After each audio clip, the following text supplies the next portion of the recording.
നമസ്കാരം, ഞാൻ Dr.Vivek Sasindran, Pushpagiri medical college department of ENTയിൽ പ്രൊഫസറാണ്. ഇന്ന് ഞാൻ ബ്ലാക്ക് ഫംഗസ് അഥവാ മ്യൂക്കർ മൈക്കോസിസ് എന്ന കണ്ടീഷനെ കുറിച്ച് ചില കാര്യങ്ങൾ വ്യക്തമാക്കാനായിട്ടാണ് വന്നിരിക്കുന്നത്.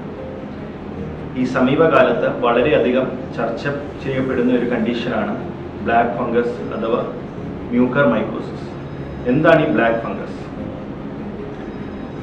ഫംഗൽ ഇൻഫെക്ഷൻസ് നമ്മൾ പലതരത്തിലാണ് ക്ലാസിഫൈ ചെയ്യുന്നത്. അതിനകത്ത് ഇൻവേസീവ് ഫംഗൽ ഇൻഫെക്ഷൻസ് ഉണ്ട്, നോൺ ഇൻവേസീവ് ഫംഗൽ ഇൻഫെക്ഷൻസ് ഉണ്ട്.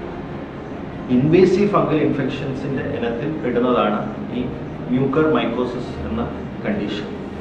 അപ്പം ഇതിൻ്റെ പ്രത്യേകത എന്താണെന്ന് വെച്ചാൽ, ഇത് സാധാരണ ആൾക്കാരിൽ അഥവാ ഈ കോംപ്ലിക്കേഷൻസ് ഉള്ള ഡയബറ്റീസ് അല്ലെങ്കിൽ ഇമ്മ്യൂണോ സപ്രസീവ് തെറപ്പി അങ്ങനെ മെഡിക്കേഷൻസ് എടുക്കുന്ന ആൾക്കാരിൽ വരുന്നൊരു പ്രത്യേകതരം ഫംഗൽ ഇൻഫെക്ഷനാണ്. നോൺ ഇൻവേസീവ് ഫംഗസ് സാധാരണ ആൾക്കാരിലും വരാം. അപ്പോൾ ഇൻവേസീവ് ഫംഗസ് അതിൻ്റെ ഒരു പ്രോബ്ലം എന്ന് വെച്ചാൽ അത് വളരെ അഗ്രസീവാണ്. അത് ടൈംലി ആയിട്ട് നമ്മൾ കറക്റ്റ് സമയത്ത് അത് ഡിറ്റക്റ്റ് ചെയ്തത് ട്രീറ്റ് ചെയ്തില്ലെന്ന് വെച്ചാൽ ഒത്തിരി അധികം കോംപ്ലിക്കേഷൻസിലോട്ട് പോകാം. അപ്പോൾ ഈ കോവിഡ് കാലത്ത് വളരെയധികം ചർച്ച ചെയ്യപ്പെടുന്ന ഒരു അസുഖമാണ് ബ്ലാക്ക് ഫംഗസ്. അപ്പോൾ എന്തുകൊണ്ട് ഈ കോവിഡ് കാലത്ത് ഈ പറഞ്ഞ അസുഖം അതിൻ്റെ ഒരു ഇൻസിഡൻസ് എന്തുകൊണ്ട് കൂടി വരും? ഒരുപക്ഷെ കോവിഡ് ട്രീറ്റ്മെൻറ്റിൻ്റെ പ്രോട്ടോക്കോൾ അല്ലെങ്കിൽ അതിൻ്റെ ഭാഗമായിട്ട് പലപ്പോഴും പേഷ്യൻസ് സ്റ്റിറോയിഡ്സ് എടുക്കേണ്ടി വരുന്നു. അതുപോലെ ഇമ്മ്യൂണോ സപ്രസ്, അതായത് നമ്മുടെ ഇമ്മ്യൂണിറ്റി സപ്രസ് ചെയ്യുന്ന ചില മെഡിക്കേഷൻസ് എടുക്കേണ്ടി വരുന്നു. അപ്പോൾ ഇത് എടുക്കുന്ന പല പേഷ്യൻസും അവർക്ക് ഡയബറ്റിസ് അല്ലെങ്കിൽ ബ്ലഡ് ഷുഗേഴ്സ് ഓൾറെഡി കൂടുതലായിരുന്നായിരിക്കും. അപ്പം അങ്ങനെയുള്ള പേഷ്യൻസിൽ സ്റ്റിറോയിഡ്സ് എടുക്കുമ്പോൾ ഷുഗർ ലെവൽസ് കൺട്രോൾ ആകാതെ വരികയും അതിൻ്റെ ഭാഗമായിട്ട് ഈ പറഞ്ഞ ഇൻവേസീവ് ഫംഗസ് ആക്ടിവേറ്റഡ് ആകുകയും ഈ പേഷ്യൻസിൽ അത് സിംറ്റംസ് അല്ലെങ്കിൽ ലക്ഷണങ്ങൾ ഉണ്ടാക്കാൻ ഇടയാകും.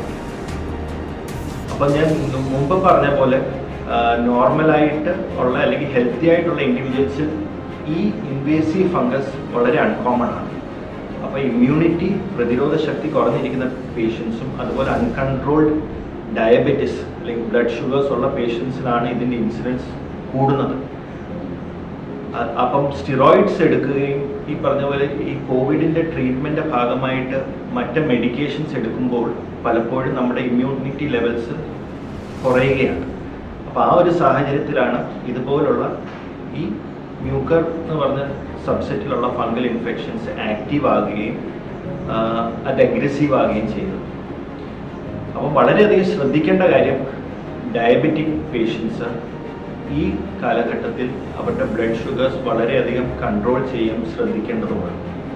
അതുപോലെ കോവിഡ് ട്രീറ്റ്മെൻറ്റ് എടുത്തിരിക്കുന്ന പേഷ്യൻസിൽ എന്തെങ്കിലും ലക്ഷണങ്ങൾ, അതായത് ഇപ്പം പെർസിസ്റ്റൻറ്റ് കണ്ടിന്യൂസ് ആയിട്ടുള്ള മൂക്കടപ്പ് അല്ലെങ്കിൽ മൂക്ക് ചീറ്റുമ്പോൾ അതിനകത്ത് ഒരു കറുത്ത കളറിലുള്ള ഒരു ഡിസ്ചാർജ് കാണുക, അല്ലെങ്കിൽ മൂക്കോ മൂക്കിൻ്റെ പരിസരത്ത് ഏതെങ്കിലും ഒരു ഭാഗത്ത് സെൻസേഷൻ നഷ്ടപ്പെടുക, ഇല്ല കണ്ണ് ചുമക്കുക, കണ്ണ് തടിക്കുക, അങ്ങനെയുള്ള എന്തെങ്കിലും ലക്ഷണങ്ങൾ കണ്ടാൽ തീർച്ചയായിട്ടും നിങ്ങൾ ഒരു ഡോക്ടറിനെ കാണേണ്ടതാണ്. ഈ പറഞ്ഞ ലക്ഷണങ്ങളാണ് ഒരുപക്ഷെ വളരെ ഏർലി സ്റ്റേജസിൽ നമുക്ക് ശ്രദ്ധിക്കാൻ പറ്റുന്നത്. അത് അഡ്വാൻസ് ചെയ്യുമ്പോൾ പലപ്പോഴും ഇപ്പം ഉദാഹരണത്തിന് വാ തുറന്ന് നോക്കുമ്പോൾ നമ്മുടെ പാലറ്റ് അല്ലെങ്കിൽ ആ വായുടെ അകത്ത് ബ്ലാക്കിഷ് കളർ ഡിസ്കളറേഷൻ കാണാം. അതുപോലെ ഒത്തിരി എക്സ്റ്റെൻസീവായ കേസുകളിൽ ഒരുപക്ഷെ മുഖത്തിൻ്റെ ഭാഗത്ത് അല്ലെങ്കിൽ സ്കിന്നിൻ്റെ പുറത്ത് ഡിസ്കളറേഷൻ കാണാം. ഇത് ഗ്രാജ്വലി സ്പ്രെഡ് ചെയ്ത് കണ്ണും അതുപോലെ നമ്മുടെ ബ്രെയിനിലോട്ടും ഇൻഫെക്ഷൻ സ്പ്രെഡ് ചെയ്യാം. അപ്പം ഇതിനെ ഏർലി ഐഡൻറ്റിഫൈ ചെയ്ത് അതിന് തക്കതായിട്ടുള്ള ട്രീറ്റ്മെൻറ്റ് സ്റ്റാർട്ട് ചെയ്യുക എന്നുള്ളതാണ് നമ്മൾ ശ്രദ്ധിക്കേണ്ട കാര്യം. അപ്പം ഈ കോവിഡ് ട്രീറ്റ്മെൻറ്റ് എടുക്കുന്ന പേഷ്യൻസിൽ ഈ ലക്ഷണങ്ങൾ ഉണ്ടെങ്കിൽ തീർച്ചയായിട്ടും നിങ്ങൾ ഡോക്ടറെ കാണുക, ഒരുപക്ഷെ ENT സ്പെഷ്യലിസ്റ്റിനെ തന്നെ കാണുക. അതിനുവേണ്ടി എൻഡോസ്കോപ്പി അല്ലെങ്കിൽ സ്വാബ് ടെസ്റ്റുകൾ ചെയ്ത് ഈ ഒരു ഫംഗസ് അതിൻ്റെ ഗ്രോത്ത് ഉണ്ടോ എന്നുള്ളത് കൺഫേം ചെയ്യണം. കൺഫേം ചെയ്ത് കഴിഞ്ഞാൽ വളരെ ഏർലി സ്റ്റേജസിൽ നമുക്ക് ഇത് ഡിബ്രൈഡ് ചെയ്യാം. അപ്പോൾ ഈ ഒരു ഫംഗസിൻ്റെ ഒരു പ്രത്യേകത എന്ന് വെച്ചാൽ ഇത് ടിഷ്യൂസിനെ ഇൻവേഡ് ചെയ്യും. ടിഷ്യൂസിനെ ഇൻവേഡ് ചെയ്യുമെന്ന് പറഞ്ഞാൽ ഇത് ബ്ലഡ് വെസൽസ്, നമ്മുടെ മൂക്കിലുള്ള ചെറിയ ബ്ലഡ് വെസൽസിനെ ആദ്യം അറ്റാക്ക് ചെയ്യും. ആ ബ്ലഡ് വെസൽസിനെ അറ്റാക്ക് ചെയ്യുമ്പോൾ അതിൻ്റെ ഭാഗമായിട്ട് ആ ബ്ലഡ് വെസൽ അല്ലെങ്കിൽ രക്തയോട്ടമുള്ള ഏരിയാസ് എല്ലാം ഡെഡ് ആവും. ആ ടിഷ്യൂസ് എല്ലാം ഡിസ്ട്രോയ് ചെയ്യും. എന്നിട്ട് ഇത് ഗ്രാജ്വലി സ്പ്രെഡ് ചെയ്തുകൊണ്ടിരിക്കും.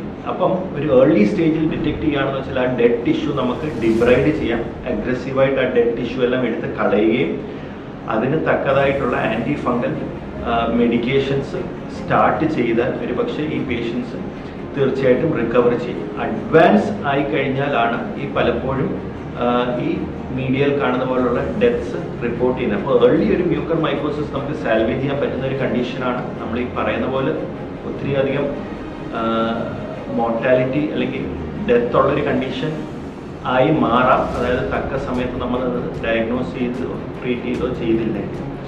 അപ്പോൾ തീർച്ചയായിട്ടും ഈ പറഞ്ഞ ലക്ഷണങ്ങൾ, ഈ പറഞ്ഞ കാര്യങ്ങൾ ഡയബറ്റിക് അല്ലെങ്കിൽ ഇപ്പോൾ ട്രാൻസ്പ്ലാന്റ് കഴിഞ്ഞ പേഷ്യൻസ് അല്ലെങ്കിൽ എന്തെങ്കിലും ഇമ്മ്യൂണോ സപ്രസീവ് മെഡിക്കേഷൻസ് എടുക്കുന്ന പേഷ്യൻസ് ഇതിൽ കാണുകയാണെങ്കിൽ തീർച്ചയായിട്ടും ഡോക്ടറായിട്ട് ബന്ധപ്പെടുക.